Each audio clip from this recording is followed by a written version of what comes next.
everybody, 26 Duper is here, and today I will be coming to you with a snapshot, the snapshot 2015, the 31st week, version A, or in other words, 15W31A. So today I'm on my laptop, and that's why it seems a lot laggier, but hopefully we can get through with that. So why not let's just start our entire video about Snapshot 15W31A in a dramatic way. The first thing I would like to talk about would be the gameplay. In this part, you can change your main hand to the left or right. Let's change it to the left. And if you two require a block, you can put it into your offhand hop in your offhand slot by either placing it there or by pressing the F key by default on your keyboard. In this way, you can smack people with your main hand and place block with your offhand. This does not work with PvP. As you can see, I will get a sword in my main hand. I can do everything in my main hand, but if I were to press F, I can't whack with my offhand. I can only block. This does not apply to bows, where if bows are in your offhand, of course they will shoot. Right? Of course they won't shoot, but if they are in your main hand, they will still shoot and whack. They just offhand doesn't do anything. Another change is that if you were to summon multiple bosses, their health bars would not go over each other. As you can see, if I keep on pressing this button, all the health bars will be stacked up. Another change is that deaths will be played on the player's death screen, as well as in chat. 26 Duper was pricked to death. Enough with the gameplay implements, now we go on to status effects. Everybody loves the status effects that are coming in 1.9. One of them being the levitation status effect. This status effect is received when hit by the shulker mob, and it makes the player involuntarily float high in the air. So right now I can't even, I can go lower because I'm in creative, but if I'm in game mode 2, then I can't go down. It's impossible to go down. And this can be used to get to higher places, but it's a negative effect because of, fall damage. And I'm trying to get over here as fast as possible so that doesn't happen. The higher levels of levitation result in faster floating, because everybody loves to float faster. Oh no, oh no, oh no, oh no, oh no. It's here.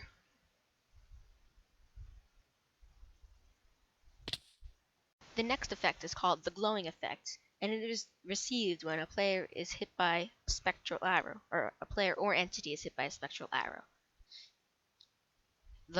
When you receive the glowing effect, you will have an outline around your character and entity they are holding in their hand. No matter what shape or size the entity is, it will always be a box. I'm not sure if they're going to fix that, but let's leave it like that. So, if it also affects the team colors. So if you had the team join red, if I can hit the button, it will change your outline to that color. This is for competitive PvP matches. It will also affect zombies. If I can get myself a bow, put this in my slot, and shoot the zombie, you can see them even if you're not directly looking at them. Status effects now appear under HUD, where bad effects appear on the bottom, good effects appear on the top. Left to right from amount of seconds. Speed's going by first, then strength, then all the way down the line. I'm going to repeat that effect again. So this is gonna go first, then this, then this, then this, then this, then this, then this by time. Good effects on top, bad effects on bottom. I repeated that on purpose. The only difference in commands is that the /clone command has been changed. So instead of mask mode, clone mode, and for the data, whatever it was, now it's just the mask or /clone.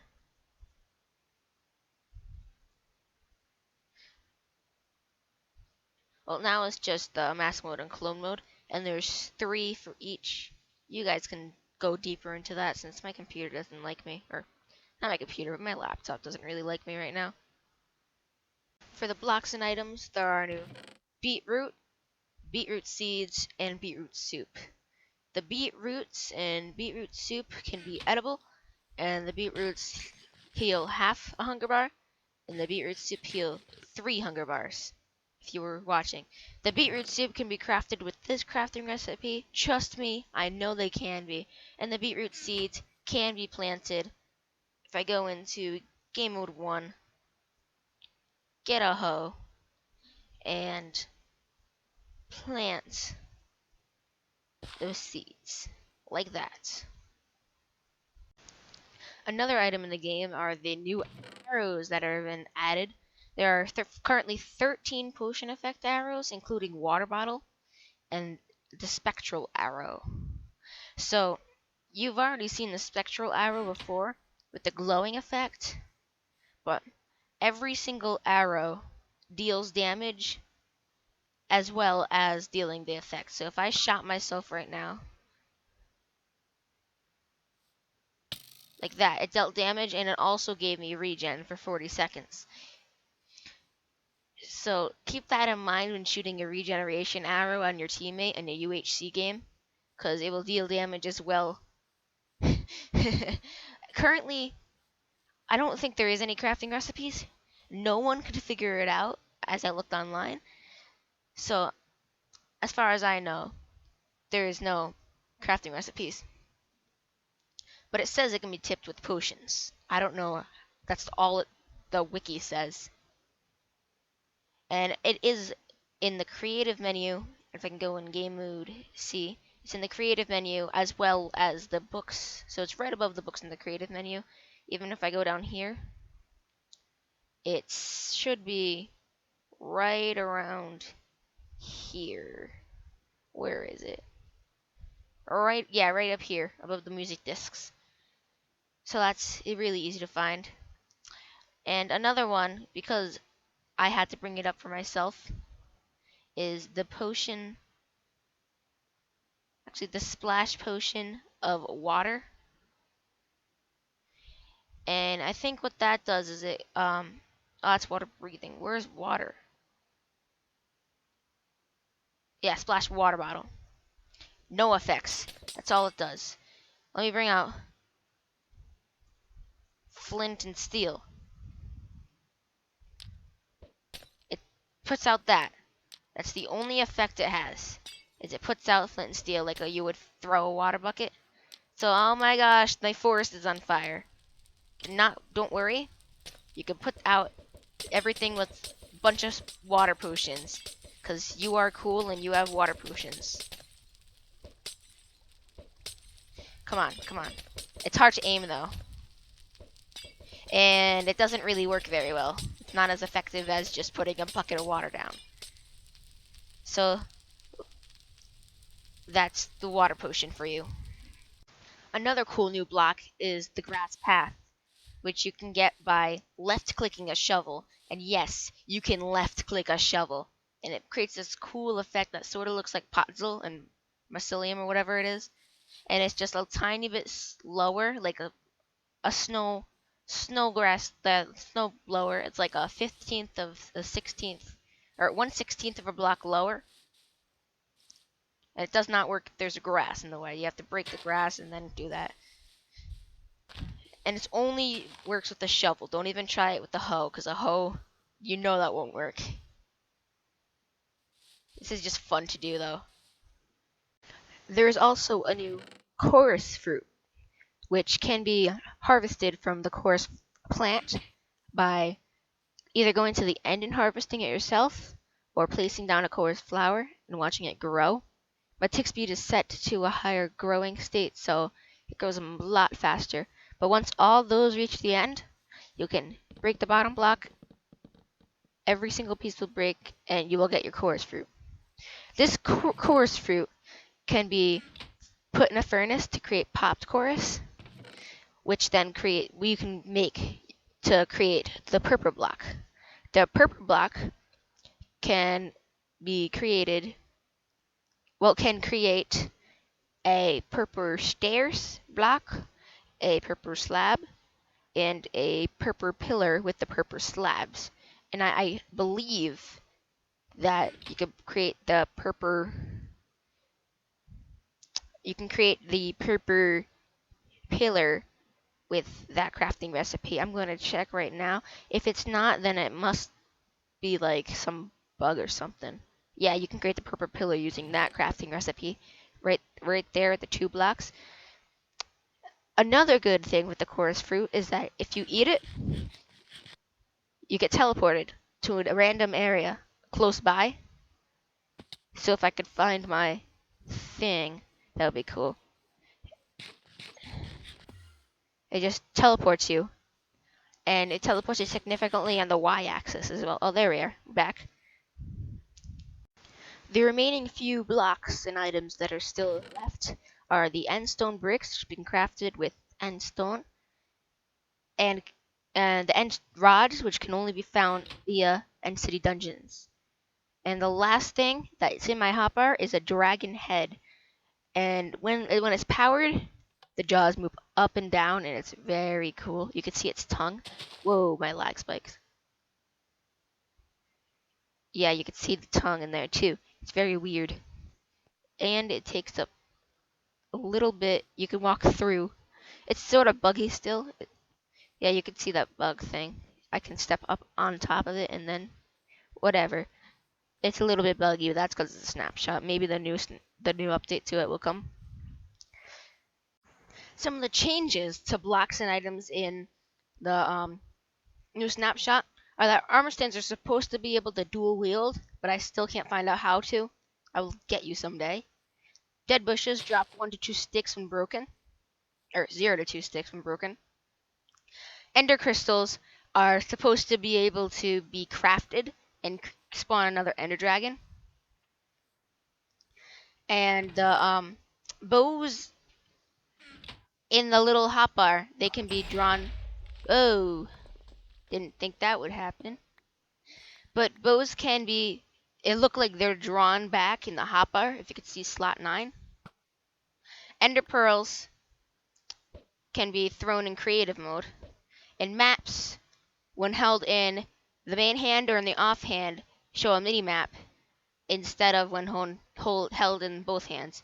So that could be pretty cool, so you can have offhand mini maps so you can just keep looking instead of having to look down every time. There are also some changes in the options menu that removes the secret settings in the broadcast settings, if I can find it. They removed the secret settings somewhere over here. I don't know where it was. And it also removed the alternate blocks from video settings right here. The changes in the end include the end island being able to have the ender crystals aligned in a circular formation around the end portal. And only the tallest crystals will have cages around them now.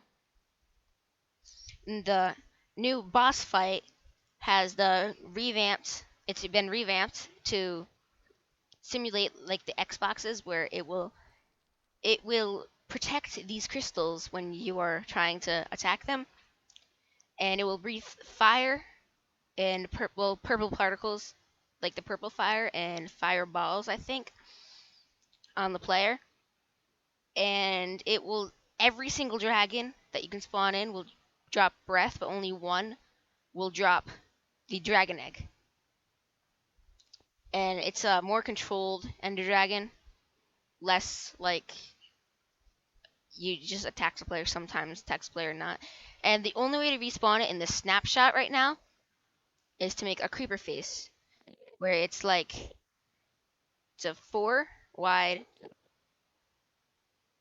5, 6 wide, and it looks something like this. So take a screenshot now if you want it, because that will be taken, and I will have another Ender Dragon without a boss bar. Hey, look.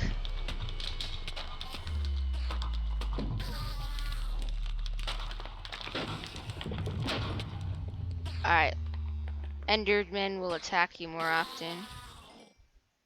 Alright, now you know. Alright, so there's a dragon egg, and if you game mode 1 over here, you can see that we have spawned in this new, the new, what is it called? Trying to find it on my paper. It is the World Generation End Gateway Portal. That's what it's called. And it appears after you kill the Ender Dragon, like I just did. And if I get an Ender Pearl, only way to access it is through an Ender Pearl.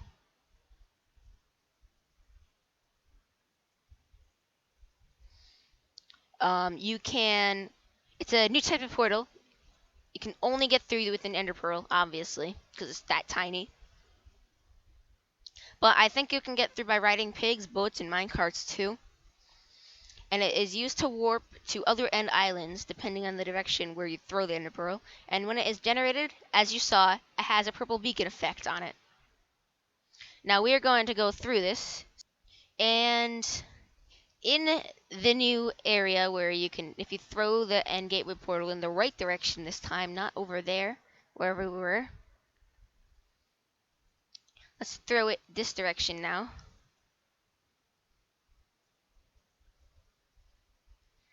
So that direction. We should be generated on a new, improved area of the end, which include many different end islands. There's one over there.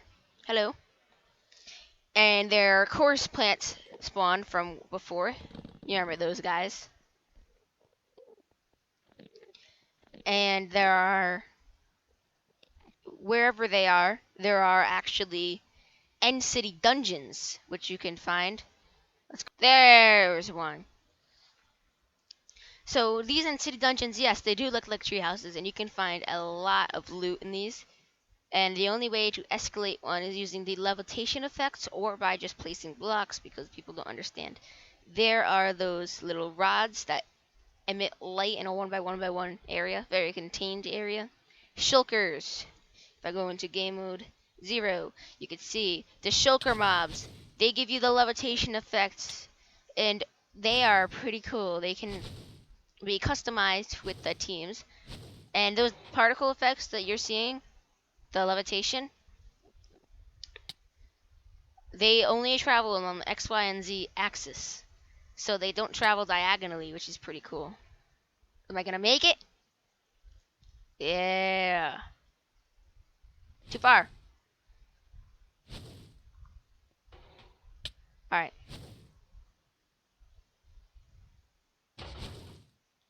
Let's go up. Yes. If I can make it up there, that'd be cool. Uh-oh. Alright, my diamond never protected me. So, anyways, you can find all those cool blocks in this area. And I think we should go inside of one. Let's go into game mode 1 and have a look around inside. I haven't actually seen the inside. I've actually only seen what it looks like on the outside. So apparently you can use the levitation effect to get through these areas. It makes it a lot easier. Here's one of these rooms. It has nothing in it except for you can farm those blocks. These blocks are really cool. Right, here's another shulker. These don't really strike any resemblance to any blocks. They're easy to spot if you know the actual what it looks like. this is what some of the stuff that spawns in here. There's some ender chests too, so you can harvest ender or obsidian from the ender chests, or ender chests if you have a silk touch pickaxe. So that seems really cool that they actually added ender chests into these. Just an area that leads to nothing. That's another area that probably leads to nothing. And here is the top of it. And that's just basically the inside of an end city dungeon. It's nothing really much, except for the fact of more loot. So you can kill shulkers, and when you do kill, when you do kill shulkers, if I can find the shulker on my page again, it's short for shell lurker, and it can appear on grounded walls as we talked. It appears only in the end city dungeons, and they can be made part of a team to attack other teams, and can be used as defensive mobs on team PvP games. So this is really good, and I don't think it drops anything because it doesn't say, honestly. Projectiles can be knocked away by attacking them. Getting hit by one causes 2 hearts of damage. It can, and teleports, or the levitation effect or whatever. It can teleport like an Enderman while being attacked or pushed by piston. And that's basically all they know about the shell lurkers.